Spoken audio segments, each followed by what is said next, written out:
Good evening and welcome to the Writer's Block. I'm your host, John Ronan, and as you know now, because we are in our 27th season, in fact, tonight we're closing out our 27th season, I interview writers about their craft, what they're working on, what they've accomplished in the past, what they're planning for the future. We have on other brands of artists at times too. We've had on actors, we've had on sculptors, we've had on musicians. It's a fairly broad net. So if you have an idea for an artist who might be right for the Writer's Block, writer or otherwise, watch for our address at the end of the show. We'd be very happy to get your suggestions. I also want to say that this program, as well as all the other original programming out of Cape Ann TV, is a product of cable access television. Don't buy Dish. This valuable resource is only through cable, so resist those Dish ads when you see them on the networks.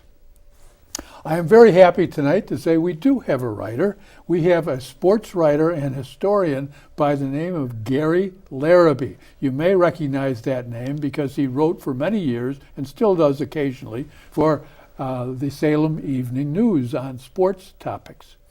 Gary is originally from Danvers.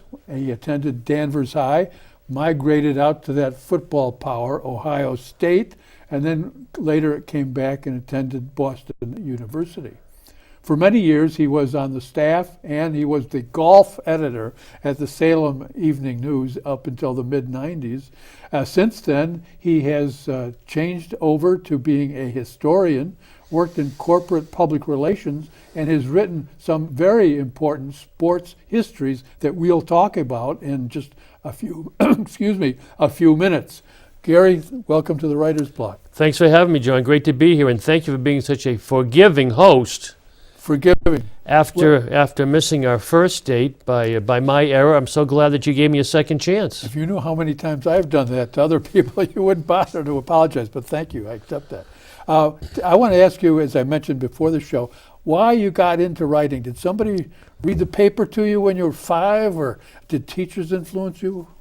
I've always had an imagination that's always been pointed out to me as a young child, and I think eventually when I got to the freshman in high school, my English teacher, Gertrude O'Connell, always said, "Mr. Larrabe, you have a flair for writing. Keep it up." Really?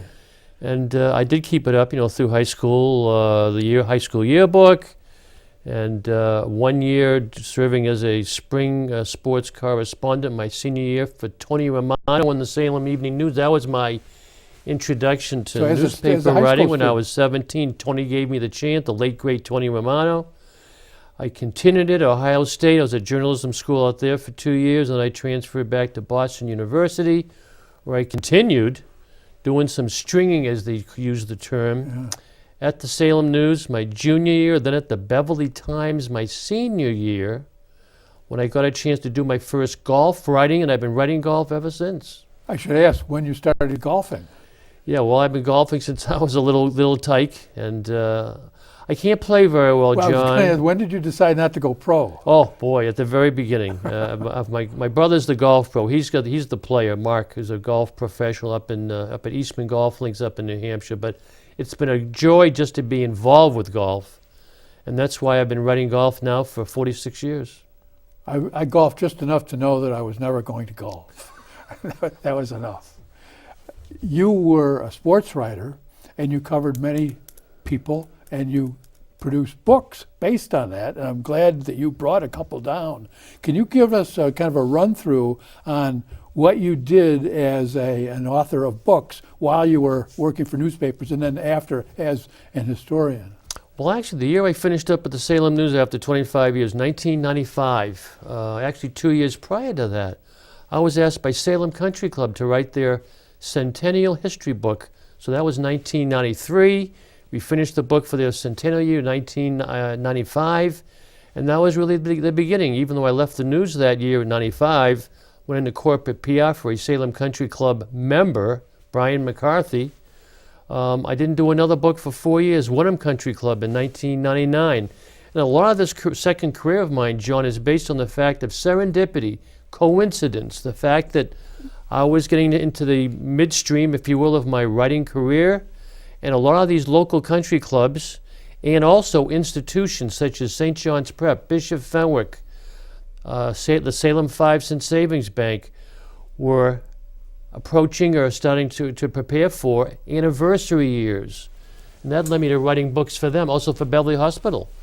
And so not only sports. Indeed. Business, And very fortunate to branch medicine. out a little bit. And the anniversaries or the opportunities, especially here on the North Shore, continued to write these institutional histories. And of course, the last 7 or 8 have been all golf. And I should also mention that in 2001, after I got out of the corporate PR biz, I got a wonderful opportunity through this former boss of mine, Brian McCarthy, to meet Webster Bull from Commonwealth Editions and Memoirs Unlimited based in Beverly.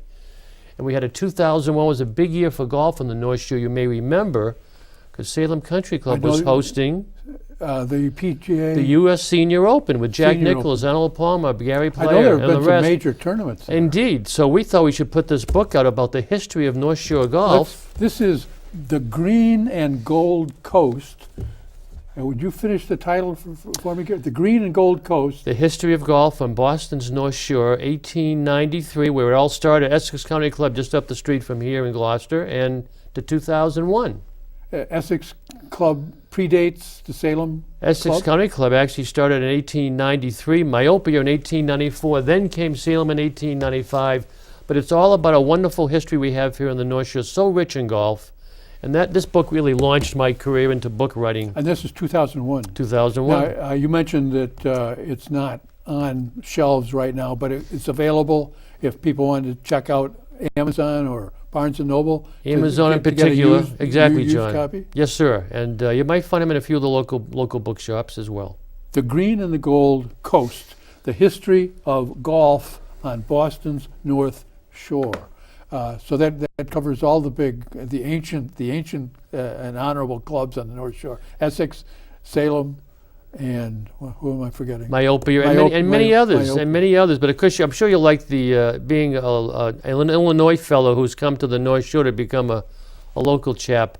You might appreciate the title: the green referring to golf courses, and the gold referring to what this area was called back in the 1890s.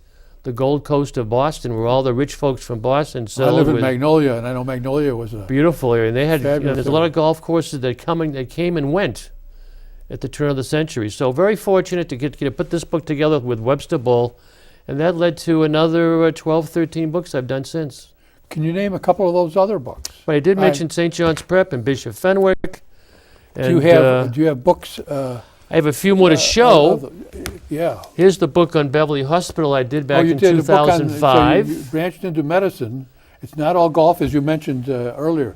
The best care possible. I'm going to hold that up. Now, this was a corporate book. done Correct. For the hospital, for distribution by and within the hospital Correct. and their business partners. Yes. And I didn't have to get a medical degree, thankfully, to do the book, but I had a great time doing that through the auspices and the support of the chairman of the board at that time, the late, great Hank Ramini, who was a legendary OBGYN physician there, became chairman of the board, a great man, and he was an amateur historian we've been talking about for years. We got to do a book on this amazing history of this wonderful hospital, and that's what came of it. I want to make sure we underline for our audience, because I don't think many of them will be familiar with this particular market for writing. We get questions all the time about how can I sell my stories and how I can get into writing. The corporate book publishing industry is not publicly known, not widely known, that corporations go to have their history written up for the 25th or the 50th, the 100th anniversary, and they need competent writers. Correct, and they're not necessarily, but they're not restricted to non-public consumption. You find them typically like in the bookshop, I should say the gift shop at Beverly Hospital. Maybe they are still selling them, I don't know. But for another example, here is Far Above the Neighboring Hilltops, which is the 100th anniversary book I did for St. John's Preparatory School in Danvers. Far Above the Neighboring Hilltops, and about, as people familiarly say here, the prep. in Danvers, far above the neighboring hilltops. 1907 to 2007, another corporate, well, is that a corporation? Another educational institution, but of private course they use that book, obviously to help recruit, sometimes to help recruit patrons or members, trustees, new teachers, or even possibly students. So that was a this delight is to do. 2007. Correct, that was a delight to do. Now I want to ask you, what advice would you give to a writer who's sending out stories cold to, say, the Gloucester Times or the Essex County papers? How could they approach business clients to propose something like this? Well, I think you have to have a little bit of a solid, reputable background, and I was fortunate enough to have that through 25 years at the Salem News. And I'll also note that a lot of these books I've done, John, were done in part because of the good fortune I had to meet a lot of people who had golf backgrounds as well. They might just be amateur golfers, but a lot of these people were I made connections with through golf. So focus on a specialty and get experience, you would say. You've got to. They don't just hire rookie journalists to do these corporate histories or these institutional histories. And of course, with my good fortune of having covered golf for so many years, I went from these books locally to doing club histories for Winnemoisset Country Club down in Rhode Island, Neshota Country Club in Concord, Winchester Country Club, Wellesley Country Club, and I'm now starting a book for Charles River Country Club, which is also close to Boston and Newton Center. And my most recent publication, John, is another institutional history. That's the 100-year history of the PGA of New England. The PGA New England section, the first 100 years, 1916 to 2016. So the PGA is divided into sections. 41 across the country. 41 sections, they call it. And this is one of the original founding sections. They use the word section. Huh? So you've been busy. I've been busy, and it's been a lot of fun, and make a lot of friends. And I want to point out, too, that all of these books have beautiful illustrations, color, black and white, to amplify the history and give some ink to the important people in the organizations. So specialize and get published. Keep sending the stories out, build up a resume, and focus on something. Say, I'm not going to write about any kind of sports in the world. That's what I do. You'd be better off saying, and there is still I know about golf. You got it. And there's still a tremendous opportunities out there for writers. There's a lot of writing opportunities on the internet, as we know. There's not as much print journalism opportunities as used to be. Newspapers are getting a little bit smaller. Having a little more magazines are maybe a little different situation. But this is all about good timing and the right time and connections I've built up over the years. And you cannot be a shrinking violet if you're interested in trying to find opportunities like this. But it does take a foundation of experience with some at least modest success. I guess you could say I've had modest success over the years. And I've been very fortunate to have 13 of these and at least one more to go with Charles River Country Club for 2021. So you've been busy. Busy and loving it, every minute of it, meet great people, and you get paid for them too. And for the ones that are on public sale, you get royalties, I assume. Actually not. When you're doing books for institutions like this, they often just pay you up front. And I still got paid. Even if it's sold publicly later. They can sell them publicly later as they so choose, but the fact remains I get paid up front as I move along in the project. They pay me as we go along. So you get your 7 figures and then you do the book. I wish, yes. I wish the 7 figures, yeah. You brought another book that's about another country club, the Kernwood. This is the Kernwood Country Club, and that is in Salem, where many famous tournaments have taken place over the years. They have. So it's right on the water. Beautiful. Beautiful location. The Indus River. When did this come out? Came out in 2014, 100th anniversary book. It's a new book, 100 years. 100 years, and it just, a lot of it is just good fortune and good timing. All these opportunities with all these anniversary dates coming up with these institutions, these country clubs, whatever. And luckily there isn't too much competition. although I'd welcome competition. It's just thankfully I've had a good past performance. And I show them one of my books, and they usually like it enough to hire me. 25 years is a good resume. And now another 20, so. Yes, indeed.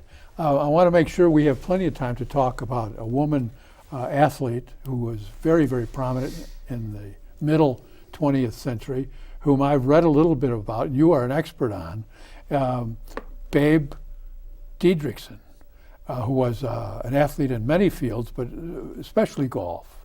And you did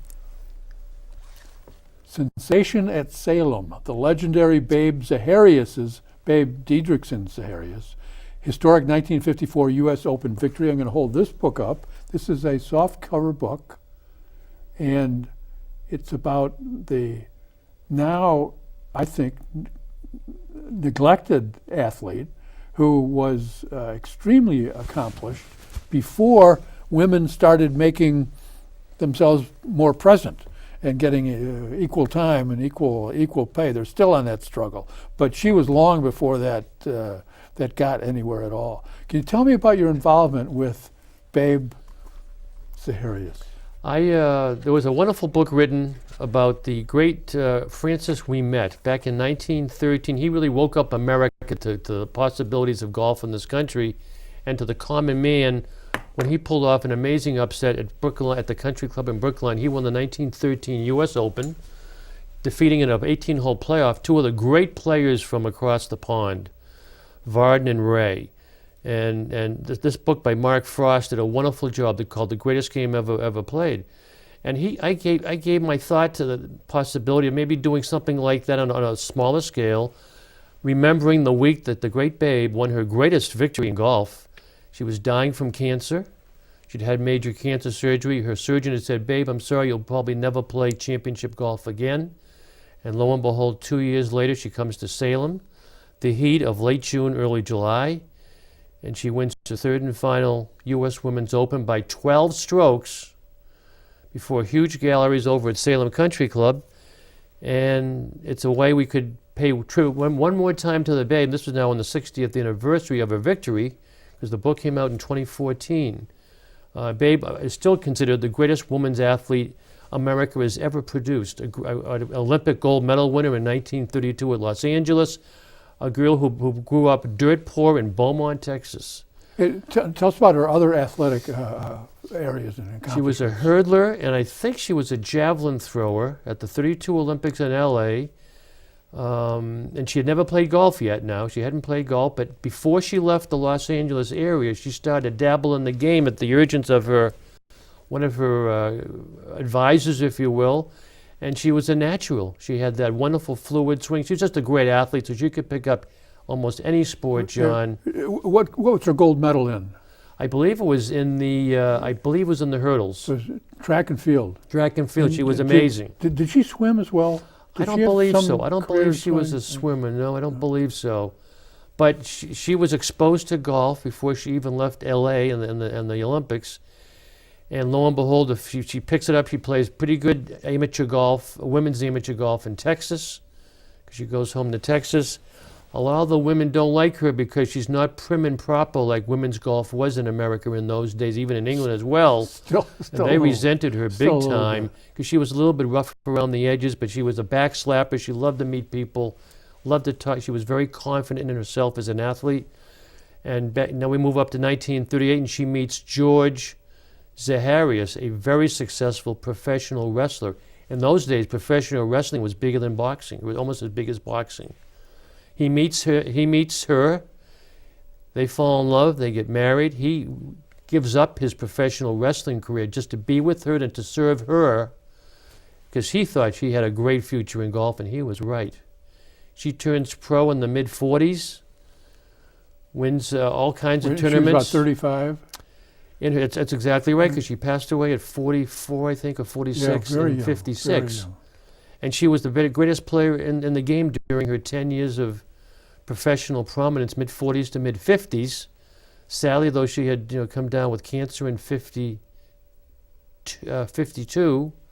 had the very serious cancer surgery. She had to have a colostomy bag. And colostomy bags in the 1950s were not the clean, very well protected contraptions that you had to wear close to your body that they are now. But lo and behold, she wins one more great championship, her third Women's Open in '54 at Salem, by extraordinary performance in golf.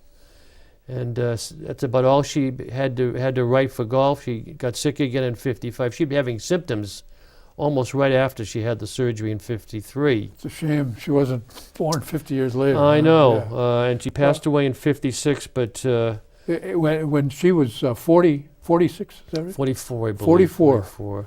I remember she had died young. In her prime, Not really. quite She could have that- played great golf for another 10 years, and she didn't have the chance, but she left her legacy, and she is still considered the greatest women's athlete. And when you talk about historic moments in American golf history, Babe's performance at Salem Country Club comes up in all the conversations and all the lists you'll see in golf 50 publications. 54. 1954 And I at think Salem. partially because of her early death, and partially because, as I mentioned earlier, women had not begun really that struggle. She begins it all, practically. Struggle for equal recognition, equal pay, equal fame for accomplishments that are really nationally important. Yes, there were other fine women champion golfers at the time. Patty Berg from Minnesota, and Betsy Rawls, another Texan.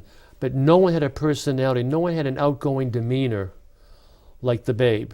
And, like Babe Zaharias was not named after Babe Ruth, as many people believe. Her little baby brother called her Baba. I'm not sure why, but it just ended up being Babe. It became her first name, and it stuck with her. And here we are, still calling her the Babe. 60 years after she's died, and still considered the greatest women's athlete America has ever produced. I want to mention also that this book, as the others we've mentioned, has numerous pictures of Babe Didrikson Zaharias and her husband and others involved in her career at the time. Her husband was a wrestler, and that was when wrestling was much more real than it is now. It was actual. I believe until maybe TV in the early 50s, it was real wrestling, was it not? Indeed. This book is available. It's available particularly on Amazon.com, but also in the Salem Country Club Pro Shop. I would hope it sells well there. It sells well there. Sensation at Salem, the legendary Babe Zaharias, and I've mentioned Didrikson's her maiden name, the legendary Babe Didrikson Zaharias' historic 1954 U.S. Open victory with a beautiful, beautiful, happy picture of her on the cover. So we can go down to the Country Club or Amazon to get the Sensation at Salem. Exact, John. And I should point out, people may be wondering, what was her real first name? If her baby brother gave her the name Good question. Babe, Bob, whatever. It was Mildred. Mildred. And Babe caught on that people might remember me better, might have a little stronger attraction to me if I carry that Babe name, and we'll get rid of that, or at least we'll put that Mildred name in the background. And lo and behold, there's only been two Babes in great form in American sports history, and Babe Ruth, and then basically 20 years later, Babe Zaharias. Mildred Didrikson would be much more difficult to say, or Mildred Didrikson Zaharias, much more difficult to say than Babe. You mentioned you have a book you're just about to start, and I say in my intro we want to talk about what writers are going to do. Tell us about that book and something else that might be down the line. Yeah, I wish I was telling you about my first great novel, which already had a $1 million advance from. Well, the next time when you come back, maybe I will. But no, I have one more institutional country club history to do. And you mentioned that. Would you cite that again? Yes, it's one of the really 5-star country clubs in the close in the greater Boston. It's called Charles River Country Club. In Newton. In Newton Center, and it's right along and parts of the golf course are along the Charles River. Because you know who the Charles River was named after, don't you? I'm not gonna take a stab at that because I'll embarrass myself. Tell us. Actually, King Charles named that river after himself when the British was still ruling us back in the late 1600s, early Was it 1700s. Charles the First or Charles the Second? I think the first. I think the first. And we never dumped his name, even though we could have probably after the Revolution. We kept it as Child, had a nice ring to it. It's good, made some famous songs about the River Charles and all that stuff in recent years, but that's where they are. It's a wonderful club, and we'll do hopefully another first-rate production between now and 2021 when they celebrate their 100th anniversary. 2021. We'll look forward to that. Thank you very much. And I I'll look remember there forward to was it as King well. Charles, one of the King Charles. The first one was kicked out by he was kicked out. And then Charles II came in after. So one of the Charleses. And they love to name rivers and places after themselves, as you know. They're humble people. Oh, yeah, really. I always ask our guests who are writers what advice they would have for young writers. Now, I touched on that earlier when I asked about somebody wants to get into this kind of writing. But in general, people who are writing, whether they're watching our show, whether they're journalists or poets, they just like words. What should they do? Some of it should hopefully be inherent. Hopefully, it's part of their makeup as they're gradually, coming along, doing their writing in school, and hopefully they should also read great writers. Now, being a historian is a lot easier, I think. You have almost a template of how you put these projects together and how you research them, how you interview people for them, and you organize it, put it all together. But read John Updike, who lived right down the street here for many years and has written such great stuff. He wasn't just a novelist, as you know. He was a poet, an essayist, a critic. Polymath, you would say. And read anything about Updike. Read. Oh, but there's so many great authors we've had just in America, never mind the rest of the world. But read good stuff. And based on what you want to write, what kind of writing you want to do, hopefully you'll have a little bit of a natural flair like my Miss O'Connell told me I had when I was back 14 years of age. She was Mildred as well. She was Gertrude. Oh, I'm Gertrude. sorry. She was Gertrude, and I love do owe it stories to her. about teachers who push young students and help them. And she inspired me. She really inspired me. I just noticed our clock. Our show is over. It went well. It went very fast. I'm fascinated by your career, Gary Larrabe. I want to thank you very much for coming down to be on the Writer's Block. My pleasure, John. Thank you for having me. I want to thank our TV audience as well. If you've learned something about journalism and history from Gary Larrabe, especially about golf and maybe Babe Diedrichson, Zaharias, then the Writer's Block has done its job. Thanks for being with us, and I hope to see you again next week on the Writer's Block. Next year on the Writer's Block. Good night.